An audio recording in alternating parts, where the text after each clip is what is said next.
защото има и професионалисти сред вас, които подсмърчате отстрани и не искате да изберете всички срещу ГЕРБ и ДПС, за да става Нелепи Иванов, да става оня Смолно Сайкала и да подсмърчат да говорят простотиите си. Благодаря, господин Ганев. Изказване госпожо Белобрадова, заповядайте.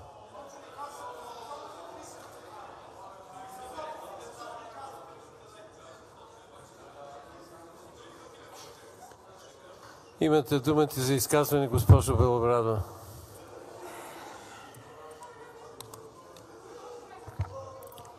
Уважаеми господин председател, уважаеми дами и господа народни представители!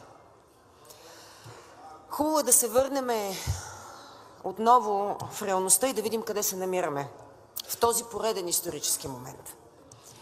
Изминалите избори спокойно можем да наречем феноменални. Цялата флора и фауна на подземния свят се развихри по махали, села и градове под благосклонния поглед и с любезното съдействие на Министерството на вътрешните работи. И феноменален брой неотчетени и манипулирани гласове по протоколите, купени комисии, рекорден брой смяна на членове на СИК, само и само за да може брокерите на гласове да си осигурят квотите. Видяхме в Гърмен, видяхме в Благоевград как изчезна цяла една партия с 21 гласа, как се набавят гласове. Безпрецедентен брой жалби в Конституционния съд за касиране на вота. Ето такива феномени родиха тези избори. Размахът на политическата криза е в разрушителни размери. И това доведе до сриване на доверието в институциите и в Народното събрание до степен то да загуби своята легитимност. И през това време едни момчета седят на първия ред и се смеят. Гледам ги от 1 час. Смеят се, говорят си и се готвят отново да печелят избори. На този фон възникна още един антирекорд. За първи път имаме толкова дълъг период от време, в който след изборите първата политическа сила не е започнала консултации нито за председател, нито за сформиране на мнозинство, нито за предложение за форма за управление. И това в момента, когато и страната е изправена пред задача за влизане в Шенген, за влизане в еврозоната и най-вече, когато трябва да приемем бюджет с ясно мнозинство. Бюджет, който не трябва да бъде взривен от популистки изказвания и от популистки действия и най-вече с предизборни обещания и кампании. И трябва да се спре най-вече феноменалния корупционен захват на българските институции. Партията, която спечели, мълчи вече пореден ден от това най-дълго заседание. И не може да каже как точно ще реализира тези задачи, нищо че обеща сигурност и стабилност с главни букви. Единственото стабилно и сигурно нещо, което изпъква с феноменална яснота, е нейният отказ от реализиране на политическа отговорност на победителя, да търси подкрепа и да направи опит за съставяне на мнозинство и кабинет. И днес се намираме в най-дългия ден, на първи ден на Народното събрание, с спрян часовник и без избран председател. Вместо това ще продължим мъчително съставяне на мнозинства с мъгляв дневен ред. Защото никой не успя да гарантира какъв ще бъде дневният ред на едно алтернативно мнозинство. Което алтернативно мнозинство има една единствена цел – да спаси първата политическа сила от отговорността за управление на страната. Затова имам само един въпрос към заявилия се за бъдещ премиер. Радвам се, че е дошъл днес на заседание. Господин Борисов, и днес ли ще стоите тук, само за да преброите отново, че имате 69 гласа за вашия кандидат? Без план и без ангажимент. И с едно детинско настояване, че тъй като сте първа политическа сила, на вас ви се дължи. На вас ви ще да ви се дължи, ако имате мнозинство в парламента. Ако е така и ако всъщност ще разчитате само на детинското настояване, моля ви, поне спрете да викате на помощ колегите от ВЪЗРАЖДАНЕ, които до тук от час и половина излизат, за да ви защитават пред всички народни представители и пред хората. И отговарят вместо вас. Излезте да обясните на къде тласкате страната и какво чакате.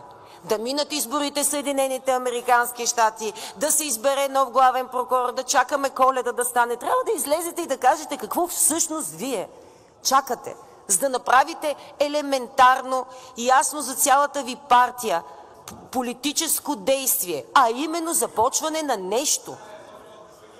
Излезте, много ви се моля, изпод масата на новото начало и кажете какво ще правите, или стабилно ще ни изпратите за 8-ми път на избори.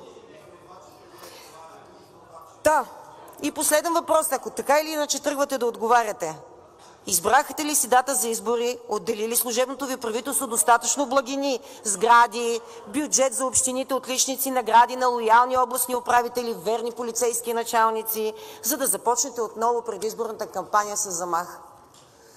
Дължите отговор на обществото, защото щяхте да сте по-силни от хаоса, щяхте да въвеждате ред в хаоса, а това, което виждам единствено от ваша страна, е паника в хаоса. Благодаря ви. Благодаря ви, госпожо Белобрадова.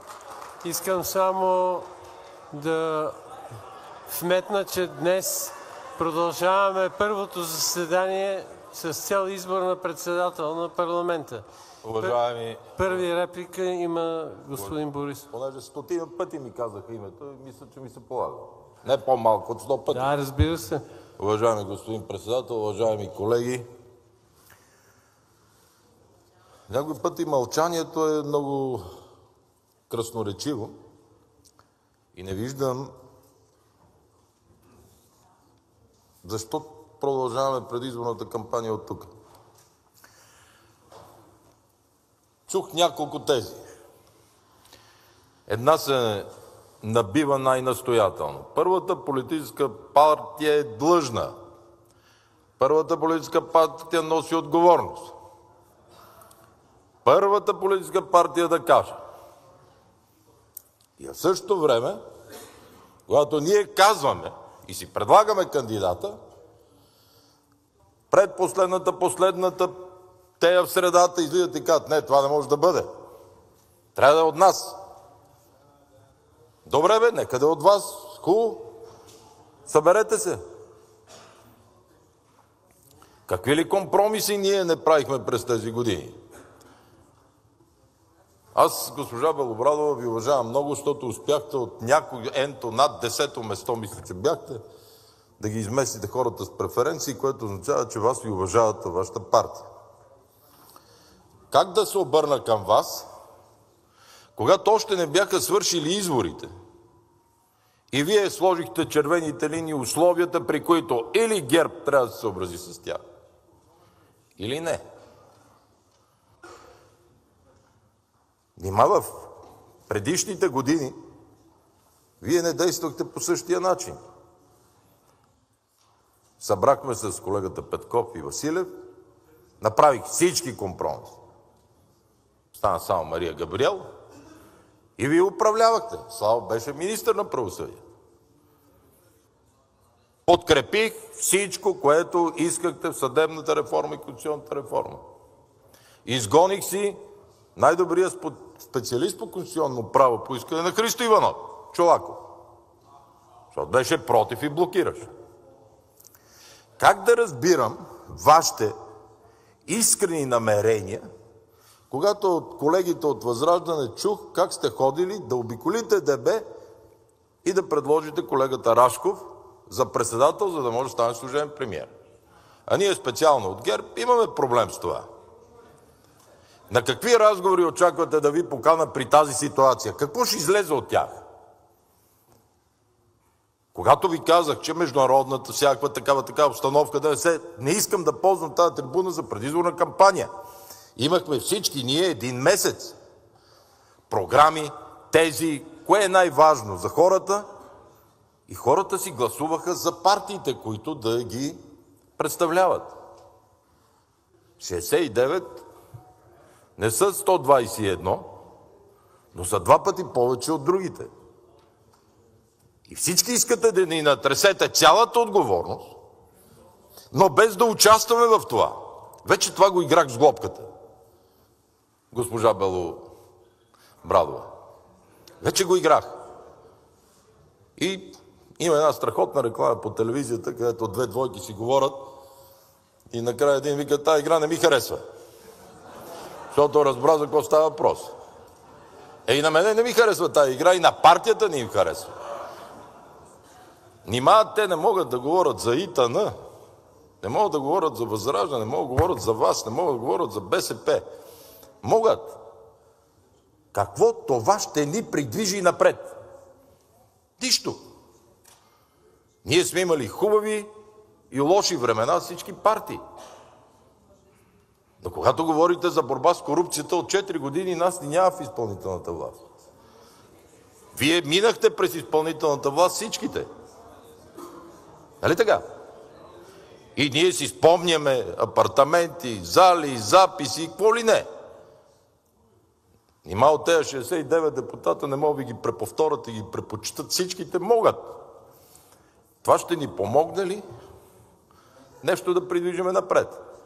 Нима не казах. Рая Назарян, госпожа Белобрадова, я избираме, защото сме първи. И вие самата 3 пъти ми казахте, поне сте първи, сте и кажи. Едновременно с това депозираме при вас оставка. И ако имаме правителство, този пост следва да се предоговори. И парламента ще да тръгне. Кое не ви харесва в това? Харесва и повече колегата от ИТН. Добре, ваше право е. Защо тогава ме питате мене? Какво искате от мен? Да си оттегла кандидата, за който над 600 хиляди са гласували. Ми няма да го оттегля. Нищо не ми дава право да го оттегля. Да. Добре, хубаво. Разбирам, че ви е смешно на вас, господине. Но в Пловдив резултатът е ясен. Бяхме един срещу друг. И понеже Пеевски каза да ходим на избори, сега всички почваме да се плашим от избори, ама ние настоявахме за тези правителство. Дадох формула. Дали се приема или не, но формула без ново начало и без АПС. Колегите от ИТН, БСП, вие и ние. И ако имаше такова мнозинство, тогава можеше председател да е дали Силви Кирилов, дали госпожата, която предложиха от съдия, от нас премиера, и щяхме вървиме напред. Първата политическа сила носи отговорност. Ако не бях отишъл в манастира, Божако. Ако не бях отишъл в манастира, как щехте да управлявате? С кой? Първото ви правителство го свали Тошко Йорданов, защото помня какво говори тогава. Не искам да повтарям, защото въобще не може да съберем и на тези консултации да направим. Така да си кажем добър ден в коридора. Затова няма да го направя. Съгласих се на ваш премиер, на ваши министри, на всичко. По-голям компромис какъв искаш, бе, човек? Съгласих се конституционна реформа, съдебна реформа. Идваха всички в моя кабинет тогава. Всички са живи и здрави. За радост. Без един, защото може би щехме пак да имаме сглобка. Но някой се погрижи да не има повече сглобки. Казвам го с прискърбие, не го казвам. И какво се получи? Предлагахме Габровски равно отдалечен.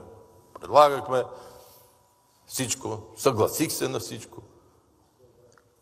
Моите юристи казваха, това, което правите, е грешно. Аз им казах, ще слушате Христо Иванов, слушате Славов, слушате всички тези.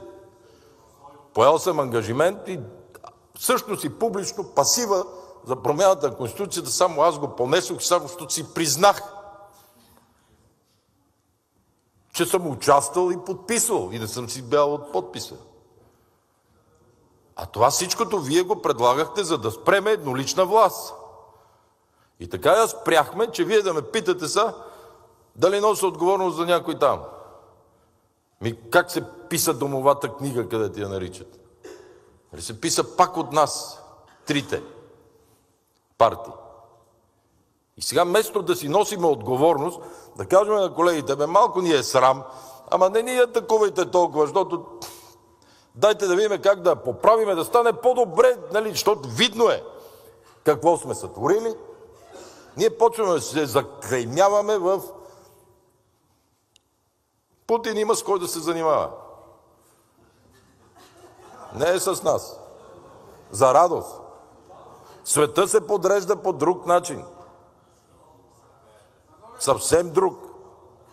И ние можем, ама всички започваха с разум, с отстъпки. Добре, аз 4 години само отстъпвах. Божанков, представи си да те извлечат от вас пред семейството и ти след това да дойдеш и се прегърнеш с мен. Това трябва да имаш много силен характер. Много да ти е мила България. Много. За да има сглобка. И го направих и това. Защото иначе щех да кажа, той понеже... Не. Скъпи мои, казвам го с най-добро чувство, защото във външната комисия веднъж дадохме такъв пример. И аз излязох и благодарих и на Костадинов, и на Йорданов и Слави, и на БСП, и на ДПС, и на да не пропусна, на всички, които бяха, на Лорер специално. Така беше. Така беше. Аз съм човек, който оценявам направеното. Според мен, господин председател, правете един председателски съвет или там, когато и мине, защото по принцип, казвам по принцип, и малко става смешно човек, който не е юрист, но чете по някой път правилника, кандидата за даден пост не може води заседание. Но приемаме го, че можете, важно е да върви. И да се опитаме да направим нещо.